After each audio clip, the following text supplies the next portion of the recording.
Just imagine this, how we used to spend the paper dollar or paper RMB. But right now, if somebody sends you money in the form of a PDF version. But the PDF version, they have the perfect shape, the pattern of the money, but somebody will say it's digits and it can be copy and pasted, so it's not safe. But just think about it. What if we use a PDF version of the money stuck in our, in a mobile phone or computer, in an electronic wallet, but it's encrypted. You cannot copy and paste it, and you can spend it every day with your mobile phone or with your e-wallet. And that's the digital currency.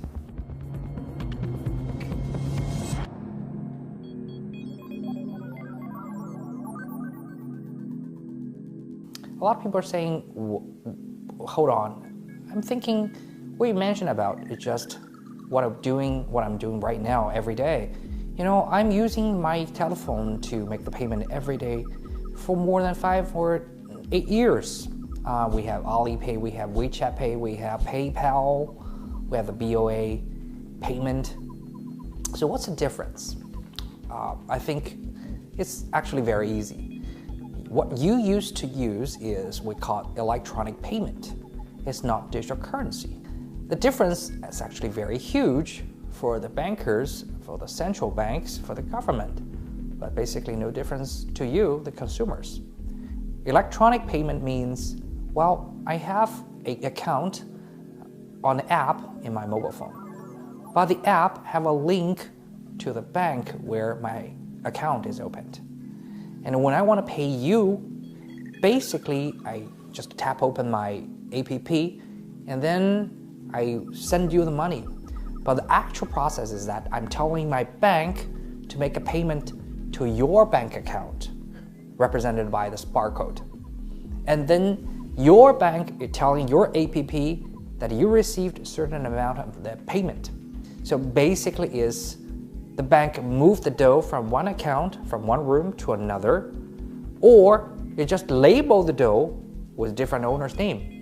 But you don't need actually to move the money from one bank account to another. It's fast, it's clean, it's very safe. It saves a lot of energy. And we wouldn't run into the counterfeit paper notes. That's the merit. But digital currency, well, more than that, even have more merits. I don't need to open up an account in the bank.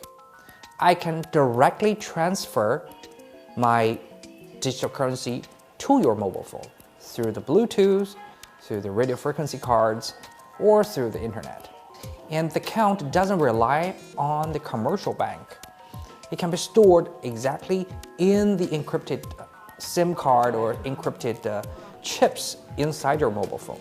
And it saves a lot of middle process. The actual central bank DC, well, they basically have no difference from the paper note you're using. And all the issuance will follow exactly the same rules and regulations, same like the paper notes. The central bank of the sovereign country will be the only one controls it. And they will have to be in line with all the regulations like anti-money laundering, like KYC, like all the kind of monetary rules regulated by the central bank or other fiscal authorities. I think Chinese government has made a very bold and a pioneering decision of launching this DC. So that's the first step to reduce the use of the paper notes.